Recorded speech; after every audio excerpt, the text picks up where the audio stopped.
सबसे पहले विजय जी, सवाल यही है, वन नेशन वन इलेक्शन पक्ष में है या फिर विरोध में? देखिए, सबसे पहली बात यह है कि ये जुमलेबाजों की सरकार है। 2014 में जब ये लोग सत्ता में आए थे, तो जो इन्होंने जुमले छोड़े थे कि अच्छे दिन आएंगे, उसकी जगह बुरे दिन आ गए। इन्होंने कहा काला धन वापस लेकर आएंगे, काला धन विदेशों में बढ़ गया। तो जो काम इन्होंने कहा वो एक तो उल्टा ही किया। इन्होंने कहा था कि एक देश एक टैक्स व्यवस्था, अगर आपको याद हो तो इनके राज में आप ये देखिए कि कांग्रेस सरकार के समय में ये 18% जीएसटी का भी विरोध करते थे, लेकिन जब ये आए तो 28% तक जीएसटी इन्होंने लगा दी। इसके अलावा पेट्रोल डीजल को उससे बाहर रखा ताकि देश की जनता को टैक्सों के माध्यम से ज्यादा लूट सके। तो क्यों नहीं किया इन्होंने, कहकर एक देश एक टैक्स व्यवस्था। जाहिर सी बात है कि टैक्सों के नाम पर देश की जनता को लूटना चाहते थे। इसी तरीके से ये जो सिस्टम ये जो बना रहे हैं, आप ये मान लीजिए कि ये जो व्यवस्था है ये भी कहीं ना कहीं तानाशाही की तरफ देश की सरकार बढ़ते हुए दिखाई दे रही है इसके माध्यम से। क्यों?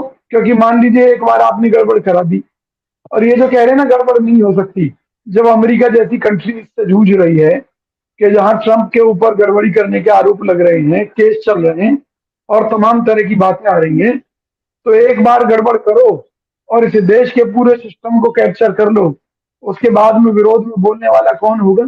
बताइए मुझे। आज जो बीजेपी सरकार है क्यों डरी हुई है? वो ये देख रही है कि वो पूरे देश को कैप्चर कर चुके हैं राष्ट्रीय स्तर पर लोकसभा चुनाव के माध्यम से, लेकिन चाहते भी, जैसे कर्नाटक में कांग्रेस सरकार आ गई, जैसे जो है ये लोग जो है डरे हुए हैं इन सब चीजों से, इसलिए ये इस व्यवस्था को लाना चाहते हैं ताकि एक बार गड़बड़ करें और इसे देश के राजा बन जाएं और किसी को बोलने ना दें। जैसे पिछले दिनों राहुल गांधी जी ने जब अडानी के मुद्दे को उठाया, तब इस सरकार ने उनके ऊपर प्रहार किया और कोई मौका नहीं छोड़ा उनको राजनीतिक रूप से खत्म करने में। विपक्ष को अपने ऊपर भरोसा नहीं? विपक्ष का भरोसा क्या करेगा अगर टेक्नोलॉजी में गड़बड़ कर देंगे तो? आप मान लीजिए ईवीएम में एक बार गड़बड़ कर दी, उसके बाद में हर राज्य की विधानसभा आपकी जेब में, हर राज्य की नगर निगम आपकी जेब में, हर राज्य मतलब हर प्रदेश की जितनी भी सीटें हैं लोकसभा की, वो सब आपकी जेब में। तो जब होगी तो आप मुझे बताइए ना कि में विपक्ष क्या करेगा भाई? जब सारी ताकत ही इनके पास आ जाएगी तो फिर सुप्रीम कोर्ट भी इनसे डरेगी, हाई कोर्ट भी इनसे डरेगी, क्योंकि देश के हर सत्ता के प्लेटफॉर्म पर इनका कब्जा होगा। किया गया तो जब इलेक्शन कमीशन खुद तर्क के साथ में कह रहा है कि वन नेशन वन इलेक्शन की जरूरत है, तो फिर विपक्ष को दिक्कत क्यों? नहीं, तो हम ये कहते हैं कि चुनाव ईवीएम से ना कराकर बैलेट पेपर से करा लीजिए ना। सरकार क्यों नहीं कराना चाहती मुझे बताइए? क्योंकि सरकार ईमानदार नहीं है, टेक्नोलॉजी फुल प्रूफ नहीं है। उन परिस्थितियों में सरकार के पास इन चीजों का कोई जवाब नहीं है।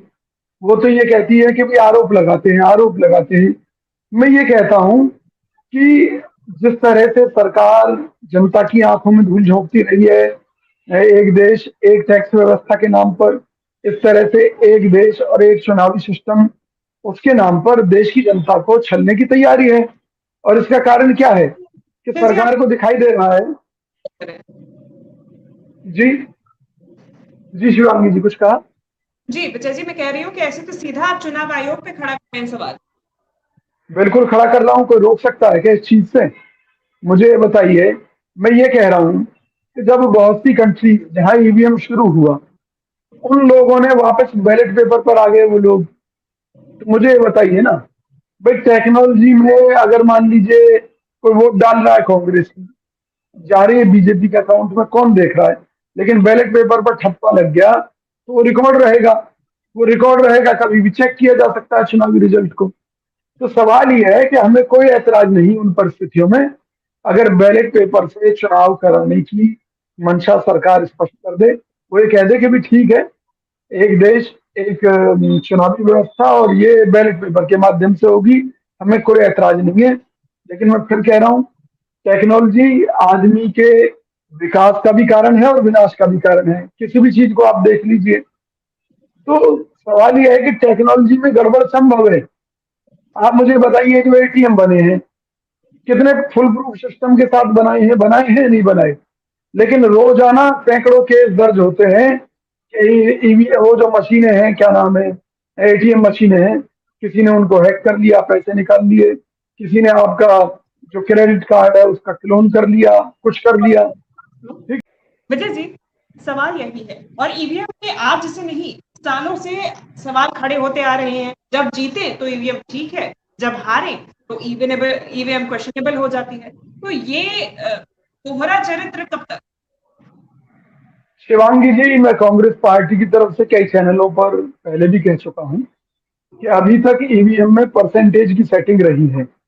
मान लीजिए कांग्रेस का वोट शेयर 40% है और बीजेपी का 30% है।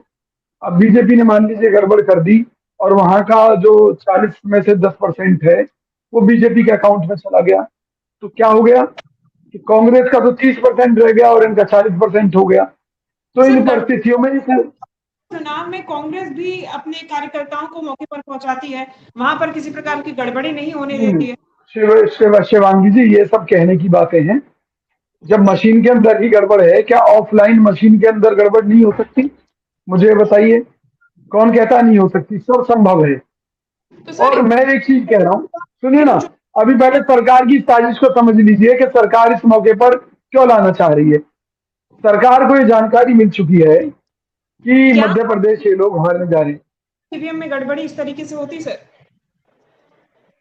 शिवांगी जी, मैं जो आपसे कह रहा हूँ ना, आप क्योंकि आपकी आवाज कटकर आती है तो डिस्टर्ब होता है सिस्टम। मैं अपनी बात कह लूं, फिर आप अपना क्वेश्चन कर लेना। देखिए, मैं ये कह रहा हूँ सीधे सीधे कि भाजपा का एक षड्यंत्र है ईवीएम मशीन और ये कानून जो लेकर आने जा रहे हैं। क्यों इसकी जरूरत क्यों पड़ी है? इसकी जरूरत इसलिए पड़ी है क्योंकि मध्य प्रदेश में इनकी स्थिति खराब है। मध्य प्रदेश भाजपा हारने जा रही है। राजस्थान में इनकी स्थिति खराब है, वहां ये हारने जा रहे हैं। छत्तीसगढ़ में इनकी स्थिति खराब है। अब इनको लगता है कि अगर ये 3-4 प्रदेश एकाएक हार गए तो इसका असर लोकसभा चुनाव में पड़ेगा। तो हो सकता है कि इस कानून को लाकर ये इन राज्यों के चुनाव भी लोकसभा के साथ कराएं।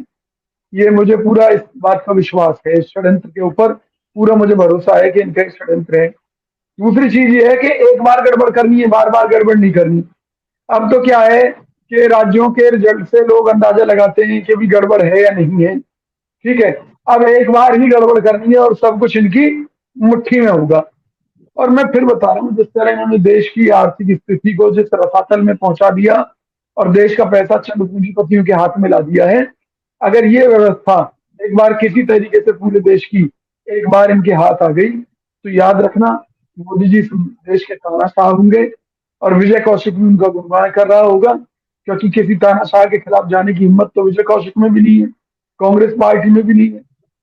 तो जिस तरह ट्रंप अमेरिका के तानाशाह बनना चाहते थे, उस तरह से मोदी जी देश के तानाशाह बनना चाहते हैं और इसके लिए उनका ये एक हथियार की तरह इस्तेमाल करना चाहते हैं इस कानून का कि एक बार गड़बड़ करो और देश के सारे संसाधनों पर, सारे सिस्टम पर कब्जा कर लीजिए। मैं ये कह रहा हूं कि भाई ऐसी क्या आफत है कि जो ईवीएम से ही चुनाव कराने हैं? आप कह दीजिए कि एक राष्ट्र एक चुनाव व्यवस्था, लेकिन वो उससे होगी बैलेट पेपर से। क्यों? आप अभी मेरे भाई कह रहे थे कि नहीं जी वो तो वीवीपैट मशीन के द्वारा स्लिप भी निकलती है। कितनी? वो क्या है, वो ट्रायल के तौर पर कुल 2-4-6 मशीनें लगाई जाती है एक विधानसभा में कि भाई उनके आंकड़ों के साथ देख लें कि क्या पोजीशन आ रही है। तो मुझे ये बताइए कि जब आप पर्ची भी निकालने के लिए तैयार है, सब कुछ तैयार है, तो बैलेट पेपर से क्या दिक्कत है? विजय जी, इस दीजिए मुझे। आप राज्यों में भी चुनाव के लिए बैलेट पेपर के इस्तेमाल की मांग करेंगे? मैं एक बड़ी सीधी सी बात कह रहा हूँ कि कितने मतलब बैलेट पेपर लग जाएंगे भाई? एक लोकसभा का बैलेट पेपर हो गया, एक विधानसभा का हो गया, अगर आप नगर निगम का कराना चाहते हैं तो 3 हो गए, 4 हो गए। बुराई क्या है मुझे बताइए? अगर देश का लोकतंत्र बच रहा है और एक बार में ही सारा काम हो रहा है तो दिक्कत क्या है? ठीक है, तो ये बता दीजिए, मुझे तो कोई दिक्कत नहीं। अभी तक 2014-16 के बीच में जब जब इस बिल पर या फिर इस मुद्दे पर चर्चा के लिए अलग अलग विपक्षों को बुलाया गया है, अलग अलग दलों को बुलाया गया है, तो कांग्रेस पार्टी इस चर्चा से बचती हुई नजर आई है। लेकिन अब चर्चा तो करनी पड़ेगी जब बिल पेश किया जाएगा। तो पार्टी का क्या स्टैंड रहेगा? आप ईवीएम देखिए शिवांगी जी, आपके क्या मुद्दे पार्टी के? शिवांगी जी, सबसे पहले मैं भाजपा प्रवक्ता मेरे भाई की बात का जवाब देना चाहूंगा। इन्होंने कहा कि टेक्नोलॉजी के इस युग में, भैया टेक्नोलॉजी का युग है। मोदी जी के पास करोड़ों रुपए की कार है, तो क्यों वो पैदल चलते हैं कई बार? क्यों बड़े बड़े अफसर कई बार अपने ऑफिस तक साइकिल से जाते हैं? क्यों? क्योंकि लोगों को समझ में आ चुका है कि भैया ये गाड़ी प्रदूषण भी कर रही है, लोगों की ऑक्सीजन को भी खराब कर रही है, हमारी को भी कर रही है, हमारे शरीर को भी जंग लगा रही है। अगर हम साइकिल से जाएंगे तो हम स्वस्थ भी रहेंगे और समाज के लिए भी बहुत फायदेमंद चीज है।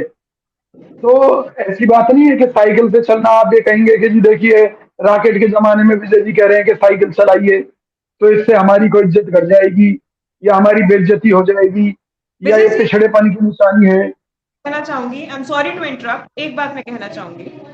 वन नेशन वन इलेक्शन के लिए जो प्रोज बताए जा रहे हैं, मात्र 2019 की बात करें तो लोकसभा इलेक्शन में 60,000 करोड़ से ज्यादा का खर्च आता था। लोकसभा इलेक्शन की बात कर रही हूँ। जब ईवीएम के माध्यम से इलेक्शन होते हैं तो कंपैरेटिवली जल्दी होते हैं, इसमें एडमिनिस्ट्रेटिव काम जो रहता है वो भी कम प्रभावित होता है। बैलेट पेपर के माध्यम से आप भी जानते हैं, हम भी जानते हैं कि जब चुनाव कराए जाते हैं तो लंबे वक्त से, यानी कि ज्यादा अरसा लगता है। तो ऐसे में केवल टेक्नोलॉजी को आप ब्लेम करके क्या वन नेशन वन इलेक्शन का विरोध करेंगे, या इसके अलावा भी और कोई मुद्दा पार्टी का? शिवांगी जी, भारतीय जनता पार्टी झूठ बोल रही है। ये कहकर इतना टाइम लगता है, उतना टाइम लगता है। अगर बूथ वाइज हम साथ ही साथ गिनती करके, जिस समय मान लीजिए वोट पड़ी है, वहीं काउंटिंग करके उनके बंडल अलग बना दिए जाएं तो काम बड़े आसान हो जाएंगे। कोई लंबी चौड़ी चीज नहीं है। अगर एक सिस्टम बनाया जाए तो मतपत्रों की गिनती कोई बहुत बड़ा इशू नहीं है। लेकिन इशू इस बात का है कि एक पारदर्शिता, एक ईमानदारी उससे स्पष्ट हो जाएगी। मैं ये कह रहा हूँ कि भाई 10, 20, 50 ये कह रहे हैं कि मतपत्र, उसका भी सिस्टम है कि आप जिसको देना चाहते हैं, या आप उम्मीदवारों की संख्या कम कर सकते हैं, आप इंटरव्यू के द्वारा उम्मीदवारों का चयन कर सकते हैं, या आप कह सकते हैं कि भाई 3-4 पार्टियों के अलावा और दूसरी पार्टी, मतलब किसी न किसी पार्टी का सिंबल लेना पड़ेगा उम्मीदवार को। बहुत से फार्मूले हैं, अपनाए जा सकते हैं। लेकिन मैं फिर कह रहा हूँ कांग्रेस पार्टी की तरफ से, हमें चुनावों से कोई ऐतराज नहीं है कि आप एक टाइम में चुनाव कराइए, निश्चित तौर पर देश का पैसा बचे, हमें कोई ऐतराज नहीं। लेकिन पहले भी ये चीजें हुई थी, लेकिन उस टाइम ईवीएम नहीं था, इसलिए विश्वास था। आज ईवीएम है, और मैं कह रहा हूं जिन देशों में ईवीएम का पहले प्रयोग होता था, कई देशों ने बंद करके और बैलेट पेपर का सिस्टम कर दिया। तो मैं ये कहना चाहता हूं कि अगर देश की व्यवस्था को तानाशाही के हाथों में जाने से बचाना है, ऐसी बात नहीं है कि मान लीजिए कांग्रेस आ गई तो कांग्रेस भी तो तानाशाही के रास्ते पर बढ़ सकती है, कांग्रेस भी तो दुरुपयोग कर सकती है। तो संविधान के मुताबिक इस देश की व्यवस्था तानाशाह के हाथों में नहीं जानी चाहिए। ये कहते हैं कि ईवीएम तो कांग्रेस ने शुरू की थी। अरे भैया शुरू की थी जब तो हमें मालूम है कि इसमें गड़बड़ हो सकती है या नहीं हो सकती, तभी तो हम कह रहे हैं कि भाई इसका तो ईवीएम दो की जरूरत नहीं है। इसका